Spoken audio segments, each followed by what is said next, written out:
E aí, pessoal, tudo bem?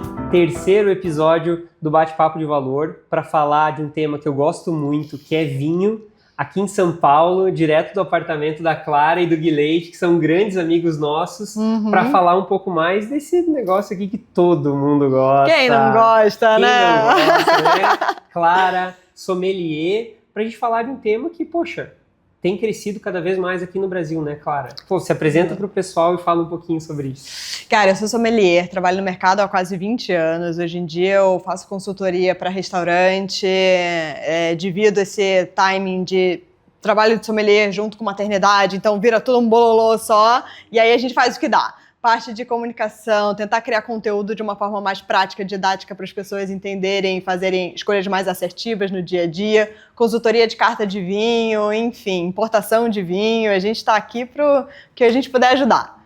Pô, legal demais, Clara. E a gente estava conversando aqui antes como esse mercado de vinho cresce no Brasil, não só na importação, né? Pô, eu sou lá de Santa Catarina. Santa Catarina, pô, tem vinícolas muito boas que estão cada vez trabalhando melhor a parte do vinho branco, do espumante, e tem a Serra Gaúcha também, que é super conceituada. Como que está esse mercado de vinho nacional? Né? Como que está o mercado do vinho no Brasil hoje? Cara, cresceu muito, né? A gente deu um pulo aí no crescimento, principalmente na produção de vinho, dos últimos 5 anos, eu diria, porque a gente descobriu uma nova técnica que é a tal da colheita de inverno. Então, antigamente era só o sul, Santa Catarina, Rio Grande do Sul, que tinha uma boa produção, mas agora você vê vinhos sendo produzidos em Espírito Santo, Rio de Janeiro, Minas Gerais, interior de São Paulo. Qualquer lugar, basicamente, você consegue fazer através dessa nova técnica. A gente ainda está engatinhando muito, porque quando a videira é assim, um dos piores investimentos que você pode... Uma vez eu vi uma palestra de um cara, um dono de uma vinícola, que ele falava assim: eu sempre achei que o pior investimento que eu podia fazer na minha vida era ter uma vinícola. Mas era meu sonho e eu queria fazer isso de qualquer jeito e eu fiz. Gastei todo o dinheiro que eu tinha, porque quando você planta a videira, você tem que esperar pelo menos 5 anos para ela dar o primeiro cacho de uva, que nunca é bom. Então você espera pelo menos mais... Cara, 10 anos para você começar a fazer alguma coisa. Que investimento que você precisa? Não precisa tanto, né? Complexo. Depois ele só me falou que ele descobriu que não era o pior investimento quando ele abriu um restaurante dentro da vinícola. Aí ele viu que ele cagou tudo mesmo, que não tinha o que fazer.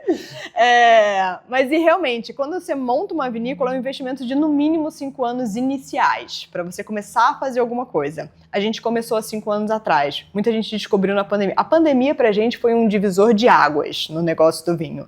Tanto em consumo quanto em produção. Depois, se você quiser, eu entro um pouco mais nos detalhes. Mas da pandemia para cá, a gente cresceu muito. Tanto em consumo quanto em produção. E o vinho brasileiro está engatinhando essa onda, assim. E é um dos mercados que mais crescem no mundo hoje em dia. Olha só, cara. E muitas vezes a gente, valoriza muito. Lá em Santa Catarina, a gente tá na divisa com a Argentina. E o Malbec argentino, poxa, você sabe como é consagrado. E aí eu tava conversando até com um produtor de vinho lá do Rio Grande do Sul, ele falou como é difícil a produção no Malbec em Santa Catarina pelo acesso que a gente tem ao vinho na Argentina. Em termos da uva, da casta, ali, o que tá sendo assim, que tá mais em voga aqui no Brasil? Que tipo de uva se desenvolve melhor aqui? Como que funciona isso? O nosso maior mercado sul do Brasil é espumante, né? Então a gente tem Chardonnay indo muito bem, principalmente na base dos espumantes tradicionais, assim. Eu acho que Chardonnay reina em questões de volume de plantação. E quando a gente fala de colheita de inverno, agora essas novas gerações que estão chegando de produção e investimento em vinho, a gente fala de Syrah e Sauvignon Blanc.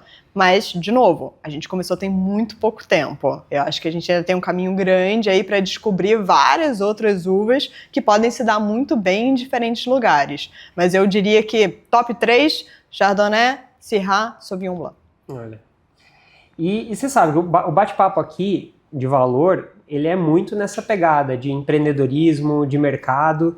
E a Clara faz um trabalho muito legal, que é essa parte de consultoria. A gente estava conversando aqui também, a importância, e é legal, cara, e conecta muito com o último episódio do Odivan, que eu pedi para ele falar uma dica de ouro pro empresário. E ele falou assim, cara, conheça muito o seu setor.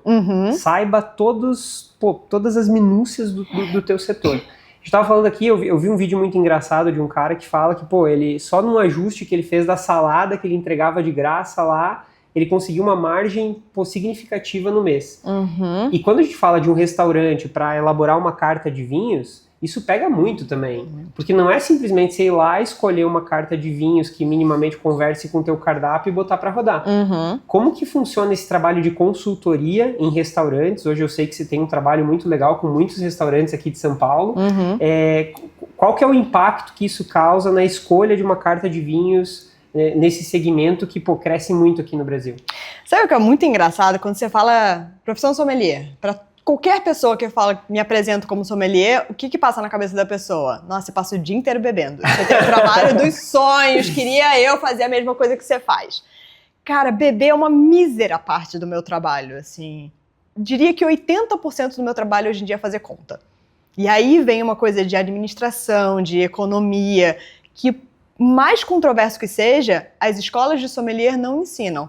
Então a gente aprende na raça a montar planilha, fazer conta, criar margem, a entender markup, a fazer arquitetura de portfólio. Então o meu trabalho, basicamente hoje em dia como consultor, é primeiro, negociação. Eu negocio com os fornecedores o máximo que eu posso para conseguir baixar o meu preço de compra desse vinho para eu ter margens melhores para o restaurante no futuro. Então, para mim, essa é a principal coisa. A gente tem que entregar resultado em pelo menos 3 meses. Então, esse é o melhor caminho de corte.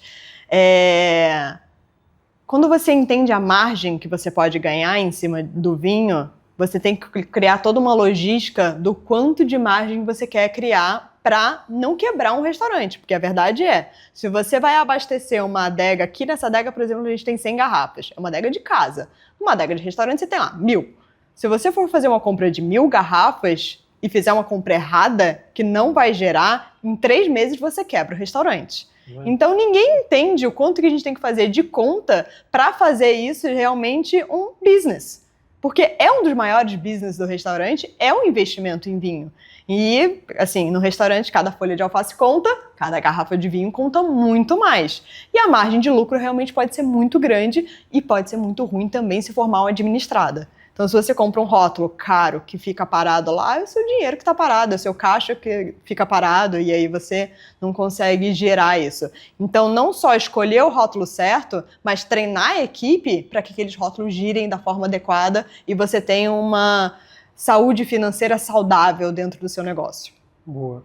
E uma curiosidade que eu tenho aqui, quando você fala desse trabalho de consultoria, a gente entrou aqui no detalhe da margem, em fazer uma compra assertiva, porque a gente sabe que, pô, vinho parado na adega, na nossa é muito bom, mas no restaurante não é tanto. Existe também essa pegada do combinado, que faz sentido com o restaurante. Esse trabalho, ele também acontece full time, da conversa com o chefe, mudança de cardápio. Como que funciona essa parte que, a gente não vê, a gente só chega lá no restaurante e usufrui, né? Você não vê o que acontece nos bastidores, né? Cara, essa é a parte mais legal, eu acho. Eu confesso que a parte de ficar fazendo conta, pra mim, é o meu maior desafio. Eu sempre fui péssima em matemática. Assim, quando eu me formei para ser sommelier, eu não esperava que fosse 6. Eu fui descobrir isso muito tempo depois. Então, para mim, a parte mais difícil, mais desafiadora é a parte de fazer conta e entregar resultado e fazer planilha o dia inteiro. E a parte mais gostosa é essa, de harmonização, de pensar. O mais legal para mim de montar a carta é que eu nunca estou pensando em mim. Eu estou pensando na harmonização com o prato, eu estou pensando na mão do chefe ali, nas receitas, do que ele faz, do que ele não faz. Então tem muita troca com a equipe em relação a isso. E eu tô sempre pensando no consumidor final. Porque não adianta eu pegar uma carta de um restaurante e colocar, eu vou trabalhar só com pequeno produtor, porque eu adoro pequeno produtor. Você vai pegar uma carta que você nunca ouviu na vida, o nome de nenhum deles, você não vai saber o que pedir, o vinho não vai gerar, e em 2 meses o cara tá brigando comigo que os vinhos não saem. Então, dependendo de qual é o perfil do restaurante, você tem que escolher um perfil de vinho igual. Você tem que achar qual é o público-alvo para fazer uma seleção para aquele público. E essa questão de estar sempre pensando no outro, essa doação para mim também é muito interessante. A única hora que eu penso em mim abrindo vinho, é quando eu tô eu e meu marido aqui em casa. De resto, eu tô sempre pensando num todo. E isso é uma filosofia, que né? nem um trabalho de uma arquiteta, né? Assim, por exemplo, né? Você gosta de um monte de coisa, você tem que entender o teu perfil de cliente, o público, para colocar algo que muitas vezes, que talvez funcione, você vai ter uma carta de vinhos que eventualmente você não compraria para tua adega pessoa física aqui, mas que conversa. Exatamente. Eu acho que esse ponto aqui, eu gosto muito de reforçar, porque o que acontece? As pessoas, elas confundem muitas vezes gasto com investimento. E quando a gente fala de uma consultoria, de um trabalho direcionado com um especialista, isso entra na assessoria de investimento, num bom advogado, num bom contador, num bom médico, numa consultoria para montar uma carta de vinho que faça sentido, entra muito nisso. Na tua planilha de gestão, ela não é um gasto, ela é um investimento estratégico, né? E na hora da negociação, nas conversas, como que você traz isso? Você traz justamente trazendo esses benefícios? Como que esse negócio flui? É que quando a gente pensa em investimento, principalmente quem é do mercado financeiro, pensa logo em números, tá? No mercado de vinho, a gente tem inúmeras coisas que podem virar números em algum momento. Então, o raciocínio é um pouco mais macro no final das contas. Por quê? Quando eu faço negociação com um fornecedor, com um importador, alguma coisa, são poucos hoje em dia um cara que você vai negociar e fala, cara, eu vou te dar um cash upfront para você fazer um contrato comigo de 1 ano e eu ser o seu único fornecedor, por exemplo. Ele não vai me dar esse dinheiro. O que ele pode me dar? Ele pode me dar a taça do restaurante, ele pode me dar o balde, ele pode me dar assistência nos treinamentos com sommelier super formado, interessante dele. Ele me pode dar cursos, ele pode dar várias coisas que a longo prazo vai virar dinheiro. Então, o meu trabalho, principalmente como consultora, é trazer isso tudo para a mesa para o dono do restaurante. Se ele fica muito irritado de que a adega dele não está rodando, a gente fala, calma, a gente tem outras formas de fazer dinheiro com vinho que não seja só na margem do vinho.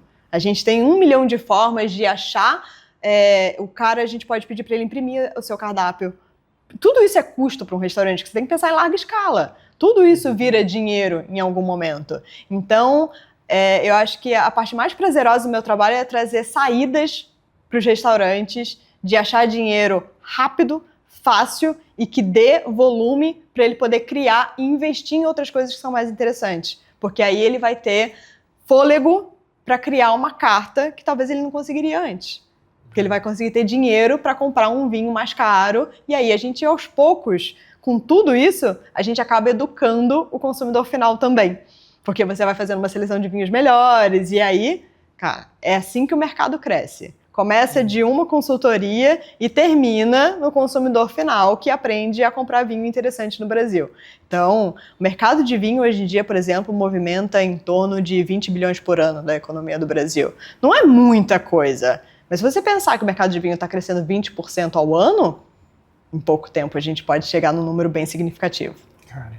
E a gente fala muito que gosto não retroage, né? Então você começa a ter interações com vinhos mais complexos, com sabores distintos, é natural que você também vá ficando mais seletivo no vinho que você toma. Mas deixa eu te perguntar uma coisa, já que a gente falou de investimento, falou de vinho, hoje, como sommelier, existe a possibilidade de eu olhar para garrafas de vinhos e pensar isso como um investimento? Na pessoa física, por exemplo? Existe. Você pode ter várias opções de pensar em vinho como investimento. Para mim, a única que realmente dá certo é aquele cara que viaja, compra a garrafa lá fora, de uma safra super jovem, guarda essa garrafa na adega durante uns 5, 10, 20 anos, e quando não tiver mais essa garrafa no mercado, ele vai querer vender. Isso é um cara que sabe fazer dinheiro com vinho. Agora, sinceramente, quem tem grana para fazer isso e know-how para fazer isso, normalmente não trabalha com isso. O cara vira um colecionador. E aí o vinho vira um perfil mais de status do que de business em si. O cara quer guardar, ele é um colecionador. Então, é muito difícil você, uma pessoa enquanto investimento, pensar em vinho como uma forma de ganhar dinheiro. Existem várias outras formas no mercado financeiro que são muito mais rápidas e muito mais fáceis. Exatamente, porque aí, se for competir com a videira, vai começar a perder. Exato! Essa conta não vai fechar. Cara, e a gente tava falando, tem tantos assuntos legais que a gente pode tratar aqui sobre o tema, olhando para o mercado, né? A gente falou já um pouco sobre como está o mercado brasileiro, olhando para a parte de consultoria, e teve um tema aqui, que até vamos dar nome, né? O Gui trouxe, é muito legal, e realmente acho que vale a pena a gente falar sobre isso, que muito tem se falado sobre inteligência artificial. Todo mundo fala, poxa, que a gente tem uma incerteza muito grande nos próximos anos em relação a quais profissões vão existir nos próximos 10, 20, 30 anos. E de fato, se a gente para pensar, se cada vinho é único, cada safra é única, o sommelier ele nunca vai deixar de existir, né? Não, porque a gente fala sobre experiência, né? E a experiência é uma coisa que IA não consegue ter. Ele vai ter uma descrição de alguma experiência que alguém falou, mas experiência é uma coisa muito pessoal, né? Então ele vai ter milhares, é uma coisa que não dá para traduzir. E olha que eu já testei muito ChatGPT para fazer texto, roteiro, não dá, não funciona, ele não acerta. Então eu realmente acho que essa é uma questão de que meu emprego tá garantido. Durante muito tempo. Anos, né? Porque tem uma coisa que ele não consegue fazer, é degustar vinho. Muito bom, muito bom. E já que a gente falou em degustar vinho, estamos tomando um vinho. Um vinho que você escolheu para nós aqui, brindamos já tomamos. Fala um pouquinho dessa etapa, porque eu percebo, né, agora a gente foi para a Escócia e a gente fez uma degustação de whisky. E a gente estava com 3 casais muito experientes, assim. E eles deram um banho na gente na degustação, porque o que eles conseguiam extrair daquela degustação era infinitamente superior ao que eu e a Amanda conseguimos extrair. Como que é essa etapa? Como que vem esse nível de maturidade para pegar assim, aroma, para o paladar? Né? Como que o trabalho do sommelier auxilia nisso? E também agora vamos aproveitar para você falar um pouco desse rótulo, do rótulo que a gente está tomando, né? Cara, a gente está tomando um vinho espanhol, um Crianza, que eu adoro, de Rioja. E essa questão do entender, saber aroma, saber paladar, é igual academia. Você não vai chegar na academia e vai pegar um peso de 20 quilos que você nunca pegou na vida no primeiro dia. Você tem que ir aos poucos, você tem que ir treinando aos poucos. A gente vai criando memória olfativa e criando memória gustativa com o tempo e com atenção. Então eu trabalho mais de paciência. Qual que é a minha questão aqui? Tem muita gente que deixa de beber vinho porque acha que não entende o suficiente. E eu acho que esse é um dos maiores problemas que a gente tem que barra o nosso crescimento de mercado. O que eu mais escuto no dia a dia é gente falando: eu sou sommelier. Ai, que legal que você é sommelier. Eu adoro vinho, mas eu não entendo nada. E eu fico assim, mas tem tanta gente que não entende nada de moda e nem por isso ela sai pelada na rua, sabe? Então, tem uma forma da gente construir isso de um jeito mais leve. Porque o vinho hoje em dia, como a gente não tem uma coisa muito cultural em relação ao vinho, parece distante, parece difícil, parece complicado. Cara, se você pensar que moda pra você é comprar uma blusa branca e uma calça jeans, é moda o suficiente. Se te deixa confortável, se você tá bem, se você pesquisou ali que camisa branca não tá mais na moda, tá na moda camisa verde, testa, ficou bom em você? Ótimo, não ficou? Volta pra branca, tá tudo certo. As pessoas se arriscam em qualquer outro assunto. Com vinho, não. Elas têm medo. E eu acho que, assim, como o meu grande intuito é ver o mercado crescer de uma forma legal, e é o que está acontecendo, mas ainda de forma muito devagar, o que mais barra crescimento de mercado de consumo de vinho no Brasil é esse tal desse medo. Então, o recado que eu posso dar aqui é, gente, experimenta, como vocês experimentam qualquer outra coisa. E o vinho, ele vai entrar no seu dia a dia como alimento, e não como ferramenta de status. Acho que é essa chave que a gente tem que virar na nossa cabeça. É verdade. É que eu percebo também, e a gente vê nas interações, assim, às vezes as pessoas, o próprio contexto, muitas vezes, trava um pouco elas, né? Porque ela vai num restaurante legal, ela pede um vinho, e aí, de repente, a pessoa tá servindo e entrega a rolha para ela, mas ela fala assim, meu Deus, o que eu faço com essa rolha? Aí, de repente, ela bota lá aquela primeira dose. Meu Deus, o que eu faço com essa primeira dose? O que eu tenho que fazer? Né? Mas então, na sua viagem, você acha que você aproveitou menos por conhecer menos do que os seus amigos ou você aproveitou igual? Nossa, eu aproveitei muito. Talvez você tenha aproveitado até mais do que eles que ficaram lá analisando todos os aromas, todos os sabores a cada segundo. Pra você pode ter sido muito mais divertido só beber. Eu acho que eu quero trazer um pouco disso. Só bebe, gente. Boa. Se diverte. Isso é. E vamos fazer isso hoje. Vamos fazer isso hoje. E eu acho que assim, a gente falou, né? Tem coisas que não necessariamente estão correlacionadas com o valor, né? Você falou esse negócio do gosto, do paladar, enfim. Não necessariamente um vinho, para ser bom, ele tem que ser caro. Não. Né? E em relação a isso, hoje, por exemplo, a gente fala de restaurantes aqui em São Paulo, nossa, restaurantes super alto nível, assim, com preço super elevado, e a gente tem restaurantes também muito fair, com preço justo. Existe essa possibilidade, né, de você montar uma carta de vinhos muito boa, com muita qualidade, e com um valor para o consumidor final que não vai ser tão alto.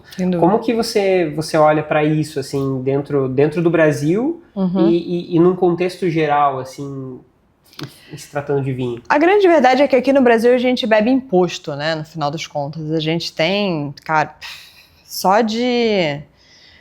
para o vinho entrar no Brasil é 20% de imposto, 27% para ser exato. Aí tem uma nova negociação do Mercosul que está vindo aí que parece de reza a lenda que vai melhorar, tá? A gente vai conseguir tirar, pelo menos, a promessa deles é que nos próximos de 8 a 10 anos a gente tome taxa quase zero de importação Europa-Mercosul. Vamos ver se isso realmente acontece. Bom, mas voltando, qual que era a pergunta?